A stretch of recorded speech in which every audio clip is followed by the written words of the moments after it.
Alors le coût de fonctionnement qu'on a observé justement après le passage à la vidéolaryngoscopie n'a pas vraiment augmenté, voire est similaire au coût que l'on observait avant lorsqu'on utilisait les laryngoscopes de type Macintosh en première intention.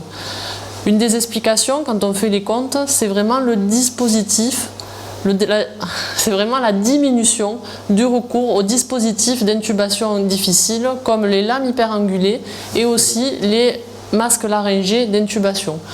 Yvan, tu as des chiffres plus précis à nous donner sur cette diminution? On a des chiffres assez précis au bloc opératoire. On est passé des lames hyperangulées dont tu parlais, qui coûtent effectivement cher, on est passé de 6 à 3%.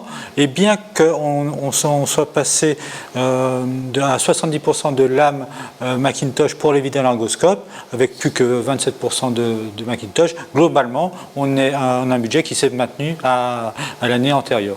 Donc, grosso modo, on n'a pas coûté plus cher ni moins cher. Donc, une diminution de moitié, finalement, du recours aux dispositifs spécifiques d'intubation difficile. Exactement. Par contre, ce qui serait intéressant de mesurer dans les années à venir, c'est par contre les bénéfices qu'on a eus en termes de morbidité pour le patient, de bris dentaire, etc. Parce que là, on sent qu'il y a un effet positif, mais il faut le mesurer.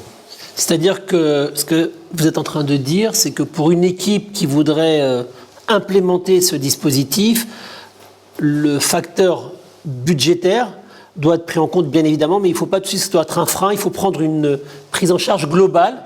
Et tu as pris comme marqueur, c'est-à-dire ça peut être autre chose, hein, tu as dit les différents dispositifs autres, il faudrait regarder la globalité de ce qui est amélioré et peut-être aussi regarder tout simplement le patient, ce qui est le plus important, et que peut-être il suffit juste de sauver la vie d'un malade ou juste de limiter les bris dentaires, c'est déjà un gain et il faut arrêter sans arrêt avec le prix, je sais pas, peut-être que le plus important c'est comme le patient avant tout.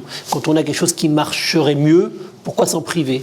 Surtout si vous dites que chez nous c'est à coût plus ou moins équivalent, quoi que ce soit en réa ou au bloc opératoire. Tout à fait.